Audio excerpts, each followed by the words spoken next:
नमस्कार प्यारे बच्चों, आप सभी का स्वागत है तिवारी एकेडमी में। आज हम बात करेंगे आपके लिए हिंदी की जो सबसे प्यारी आपकी पाठ्य पुस्तक है उसके अंतर्गत अध्याय 1 की यानी चैप्टर 1 की। ये यूनिट 1 है यानी इकाई 1 है जिसका नाम हमारा पर्यावरण है और जो चैप्टर का नाम है वो है सीखो। तो चलिए सीखते हैं। जैसा कि यहाँ लिखा है आनंदमयी कविता। इस कविता को पढ़ने पर हमें बहुत आनंद आने वाला है। तो चलिए शुरू करते हैं और आनंद की प्राप्ति करते हैं। सबसे पहली पंक्ति में लिखा है, फूलों से नित हंसना सीखो, भौरों से नित गाना। आप जब भी फूल को देखते हैं तो आपको बहुत खुशी होती है क्योंकि फूल हमेशा खिला हुआ होता है। क्या आपने सुना है, कई बार हम कहते हैं ना कि अरे वो तो बहुत खिलखिलाकर हंसती हैं या बहुत खिलखिलाकर हंसता है। तो फूल हमेशा खिले हुए रहते हैं, वो हमेशा मुस्कुराते रहते हैं। तो हमें फूलों से हमेशा प्रसन्न रहना, हंसना सीखना चाहिए। और जो भौरे होते हैं वो हमेशा अपना गीत गाते हैं, गुनगुनाते रहते हैं, गुनगुन करते रहते हैं। तो भौरों से नित गाना। आगे लिखा है, तरु की झुकी डालियों से नित। तरु मतलब होता है वृक्ष यानी पेड़, इंग्लिश में इसे ट्री कहते हैं। तो उसकी जो झुकी डालियाँ हैं ना, तरु की जो डालियाँ हैं वो झुकी रहती हैं। और आपको पता है कौन से पेड़ों की डालियाँ ज़्यादा झुकी रहेंगी? जिनमें फल लगे होते हैं। तो लिखा है, तरु की झुकी डालियों से नित सीखो शीश झुकाना। हमेशा हमें शीश झुकाना सीखना चाहिए। हम जब भी अपने से बड़ों का सम्मान करते हैं, अपने आसपास के लोगों का सम्मान करते हैं, उनकी इज्जत करते हैं, उनसे प्रेम करते हैं, तो हमें भी उनसे सम्मान और इज्जत प्राप्त होती है ना। तो इसीलिए हमें हमेशा हमारे आसपास में जो पर्यावरण है बच्चों, वो हमें बहुत कुछ सिखाता है। और ऐसे ही जो हमारे पेड़ हैं पर्यावरण में, वो पेड़ हमें सिखाते हैं कि हमें हमेशा झुक के रहना चाहिए, विनम्र रहना चाहिए। आगे क्या लिखा है? आगे लिखा है, सीख हवा के झोंकों से लो कोमल भाव बहाना। और जो हवा के झोंके होते हैं उनसे हमें क्या सीखना चाहिए? कोमल भाव बहाना। यानी हमारा जो भी हमारे भीतर जो भाव हैं वो एकदम कोमल होने चाहिए, है ना। हमें एकदम से ऐसा नहीं कहना चाहिए कि हम नफ़रत फैला रहे हैं, अपने आसपास किसी की चुगली कर रहे हैं, शिकायत कर रहे हैं। हमेशा हमें अच्छी बातें फैलानी चाहिए, अच्छी भावनाएं। आगे लिखा है, दूध तथा पानी से सीखो मिलना और मिलाना। दूध में अगर पानी डाल दोगे तो कैसे आपस में घुल मिल जाता है ना, दूध पानी से अलग अलग नहीं कर पाते हम आसानी से। तो हमें दूध और पानी से सीखना चाहिए मिलना और मिलाना। आगे लिखा है, सूरज की किरणों से सीखो। क्या सीखना है? जगना और जगाना।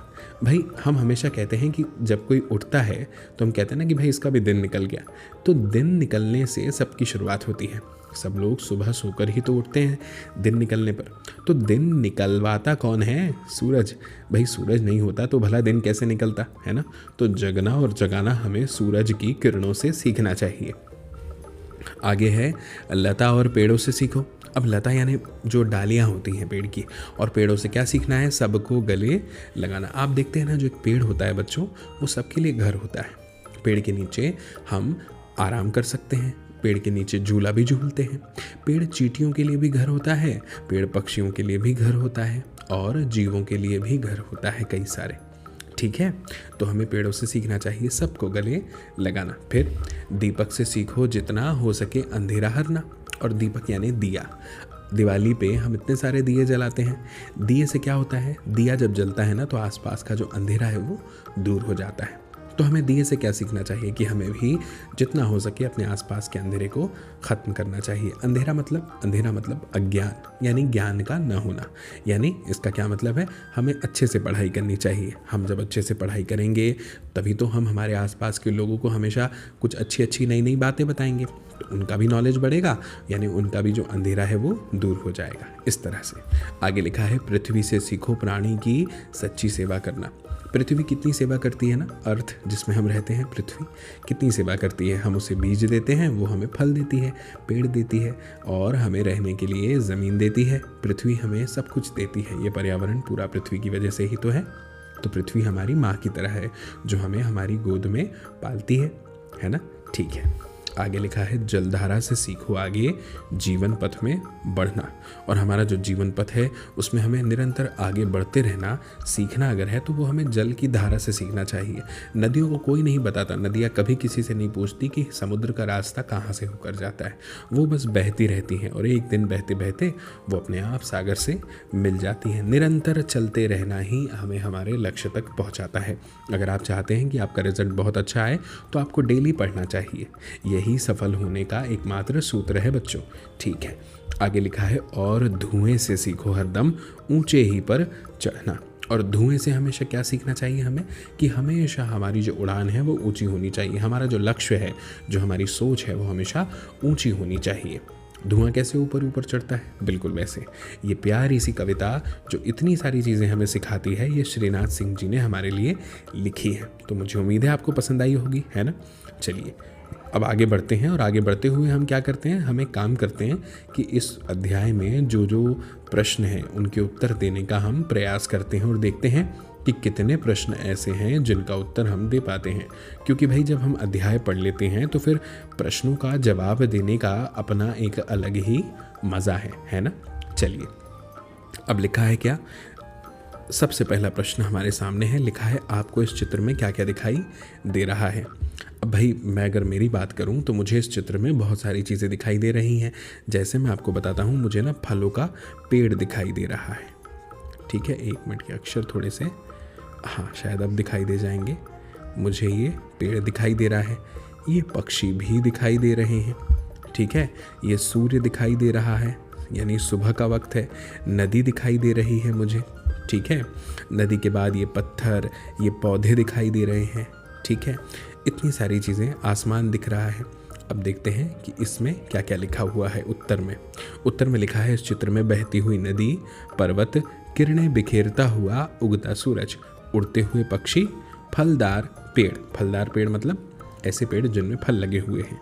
मुस्कुराते हुए फूल दिखाई दे रहे हैं। आप देखेंगे फूल आपको मुस्कुराते हुए ही दिखाई देंगे हमेशा। ठीक है, अब प्रश्न क्रमांक 2 पे आते हैं। प्रश्न क्रमांक 2 है बच्चों, इनमें से कौन कौन सी वस्तुएं आप प्रतिदिन यानी रोज़ देखते हैं। तो मैं आपको बताऊं, हमें प्रतिदिन उगता हुआ सूरज, उड़ते हुए पक्षी, हरे भरे पेड़, मुस्कुराते हुए फूल दिखाई देते हैं। ये तो हम प्रतिदिन ही देखते हैं ना, हमें दिखाई देते हैं ये, और हमें इन्हें देखना भी चाहिए। ठीक है, अगला प्रश्न हमारे सामने है कि उगते हुए सूरज को देखकर आपके मन में किस प्रकार के भाव आते हैं। अब भाई हम अगर रोज़ सुबह जल्दी उठ जाएंगे और सूरज को उगते हुए देखेंगे तभी तो भाव ला पाएंगे। तो उगते हुए सूरज को देखकर हमारे मन में क्या भाव आते हैं, ये जानने के लिए हमें सुबह उठना ज़रूरी है। लेकिन मुझे लगता है कि आप एक अच्छे बच्चे हैं और आप ज़रूर सुबह उठते होंगे। अगर नहीं भी उठते तो कोई बात नहीं, कल से उठ जाएंगे। हम हमेशा हर काम के लिए यही तो कहते हैं, लेकिन सुबह उठना बहुत फ़ायदे की बात है। तो सुबह उठकर जब आप सूरज को देखते हैं उगते हुए, तो कौन कौन से विचार आते हैं देखिए। जब उगते हुए सूरज को देखता हूँ मेरे मन में कई भाव उत्पन्न होते हैं। सूरज का उदय नई शुरुआत की संभावना को सूचित करता है, जो मुझे आगे बढ़ने के लिए प्रेरित करता है। इसके साथ ही सूरज की शक्ति और उसकी प्रकाशमयता मुझे संबल और आत्मविश्वास देती है। यानी जब आप सूरज को उगते हुए देखते हैं ना, तो आपको ना ऐसा लगता है कि आगे बढ़ना है, निरंतर कुछ अच्छा करना है, कुछ बड़ा करना है। सूरज की शक्ति और उसकी जो प्रकाशमयता है वो आपको आत्मविश्वास देगी, यानी कॉन्फिडेंस देगी। इसके बाद में इस रूप में सूरज को देखना मुझे सकारात्मक भावनाओं से भर देता है। ये चीज़ें होती हैं। इसके बाद अगले प्रश्न पर आते हैं। अगला प्रश्न है प्रश्न क्रमांक 4। क्या है अगला प्रश्न?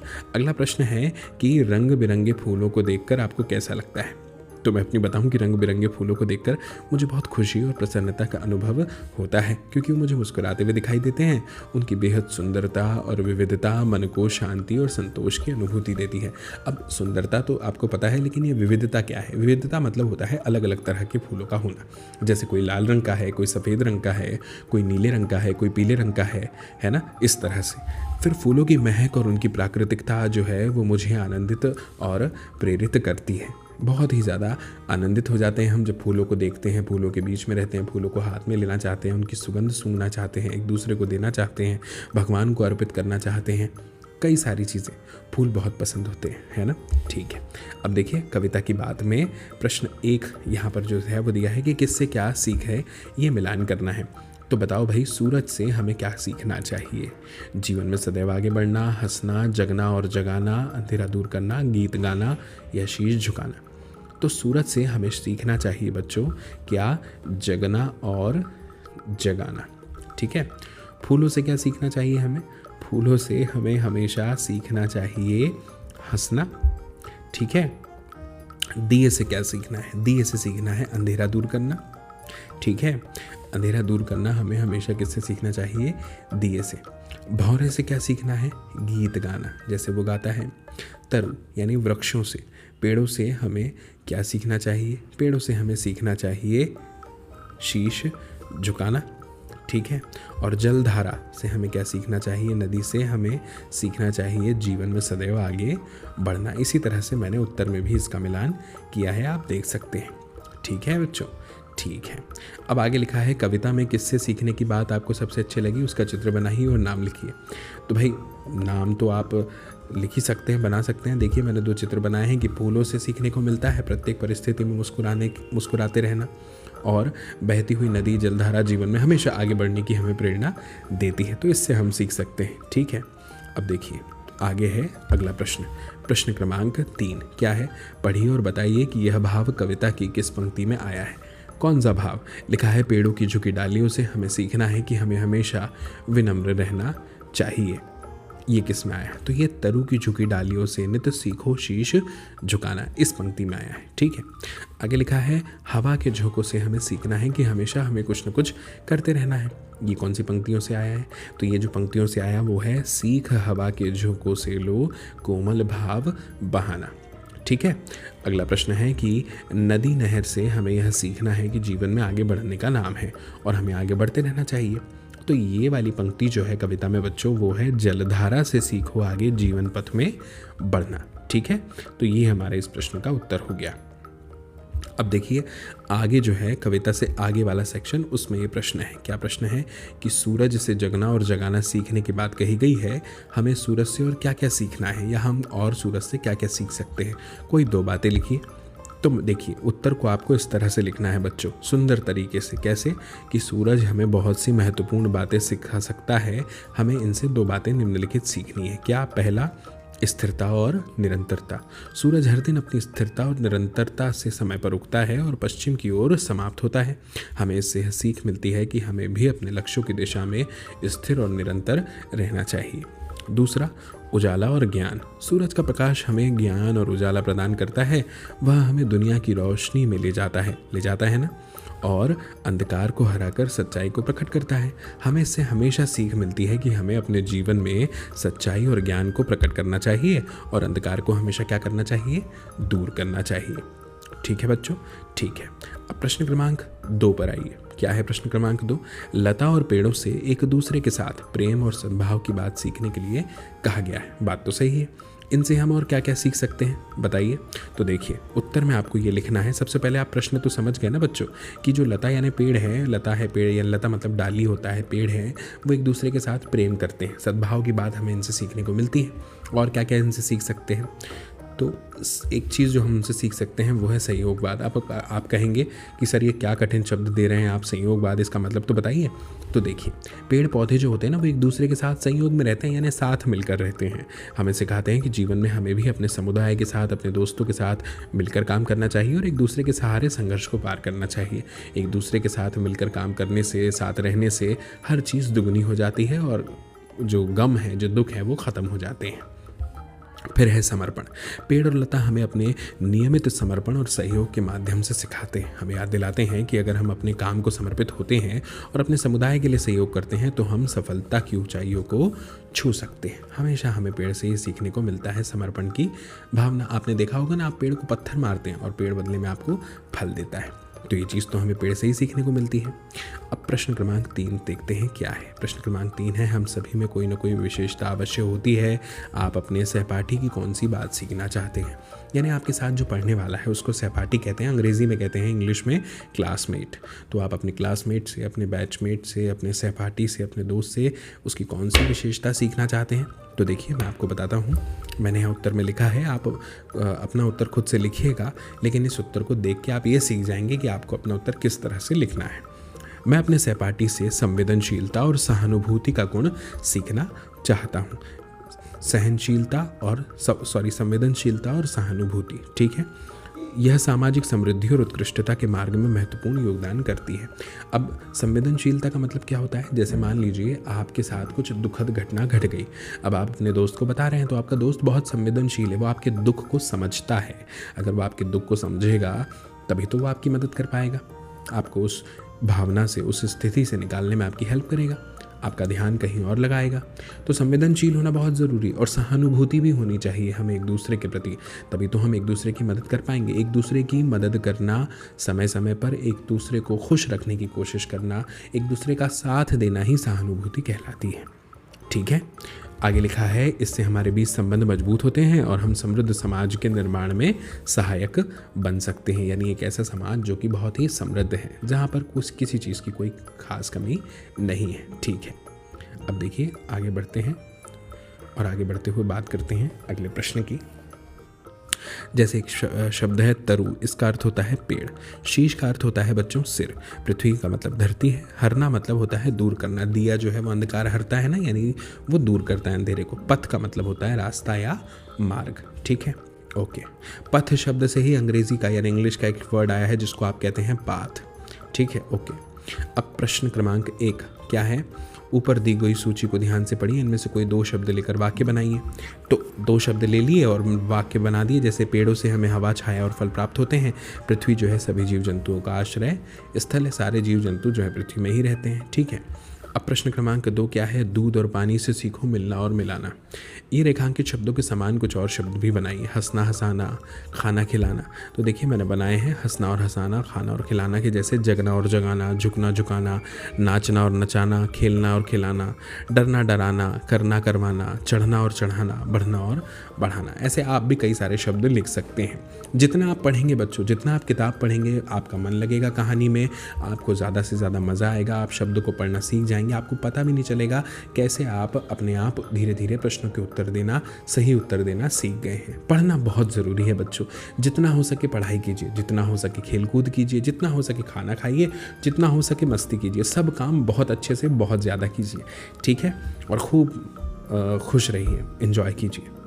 प्रश्न क्रमांक 3 क्या है? स और प वर्ण से प्रारंभ होने वाले शब्दों को कविता से खोज कर लिखिए। तो देखिए मैंने यहाँ पे लिखा है, जैसे सीखो, पानी, तो इन्होंने ही दिया था, सूरज, फूलों, सबको, पेड़ों, सच्ची, पृथ्वी, सेवा, पथ, इस तरह से, ठीक है। प्रश्न क्रमांक 4 क्या है? कि तालिका अ, ब में दिए गए शब्दों का उच्चारण कीजिए और इनमें अंतर को पहचानिए। अब देखो ये तो आप स्वयं ही कीजिएगा कि क्या अंतर है, लेकिन आप देख सकते हैं कि पढ़ा में ड है और पढ़ा में ढ है। बड़ा में ये ड़ है, बढ़ा में ये है। अड़ना, बढ़ना, उड़ना, पढ़ना, कढ़ाई, कढ़ाई, लड़ाई, चढ़ाई, इन सब में फ़र्क है। अक्षर बदल जाते हैं बच्चों तो अर्थ भी बदल जाते हैं। फिर है बूझो तो जाने, यानी पहेलियाँ पूछी गई हमसे। बड़ा मज़ा आता है पहेली का जवाब देने में। देखिए क्या है? एक फूल एक फल है भाई, दोनों मिलकर बने मिठाई। एक फूल जैसे मान लेते हैं गुलाब का फूल, एक फल है मान लेते हैं जैसे कि जामुन है, तो गुलाब जामुन हो गया, मिलकर मिठाई बन गई। भाई अब आप गुलाब आम भी सोच सकते थे, लेकिन आम गुलाब से कोई मिठाई नहीं बनती। तो आप जानते हैं कि जामुन जो है, जब आप मिठाई की बात सुनते हैं तो रसगुल्ला आपके मन में आएगा, तो आप कहेंगे कि नहीं, रस और गुल्ला तो किसी फल और फूल का नाम नहीं है। फिर आपके मन में बर्फ़ी आएगी, पेड़ आएगा। जब आपके मन में गुलाब जामुन आएगा तो आप सोचेंगे कि गुलाब एक फूल का नाम है और जामुन एक फल का, तो इसका जवाब दे देंगे आप। फिर लिखा बिना बाल की पूँछ लिए वह भाग रहा है, यानी उसकी पूंछ तो है लेकिन बाल की नहीं है। फिर लिखे सब सोते वह रात रात भर जाग रहा है। सब सो रहे हैं लेकिन वो क्या कर रहा है? रात रात भर जगता है, ठीक है। काट काट कर कागज़ कपड़े खुश होता है, यानी इसका मतलब कागज़ और कपड़े कहाँ मिलते हैं आपको? ये तो घर में ही मिलते हैं एक साथ, तो घर में ही रहता है। और धरातल के नीचे घर में सोता है, यानी ज़मीन के नीचे वह सो रहा है। तो आप देखेंगे कि वह कौन है जो रात को जग रहा है, ज़मीन के नीचे सो रहा है, घर में ही रहता है और काटता है चीज़ों को। तो आप कहेंगे काटना, कुतरना ये तो चूहे का काम है, तो जवाब इसका चूहा है। तो पहले का नाम गुलाब जामुन है और दूसरे का नाम चूहा है, ठीक है। तो बच्चों ये था आपका बहुत प्यारा सा, बहुत सुंदर सा अध्याय, जिसका नाम है क्या? अध्याय 1 आपकी हिंदी की पाठ्य पुस्तक का, जो है सीखो। बड़ा मज़ा आया, इससे सीखने में, इस अध्याय को पढ़ने समझने में। आप एक काम कीजिएगा, आप ज़रूर इस वीडियो की लिंक को शेयर कीजिएगा अपने दोस्तों के साथ, ताकि वे लोग भी देखें इस वीडियो को और समझ पाएँ इस जानकारी को। मेरी आपसे जल्दी मुलाकात होगी नए वीडियो के साथ, नई जानकारी में, और तब तक के लिए आप सभी को मेरा बहुत सारा प्यार और नमस्कार।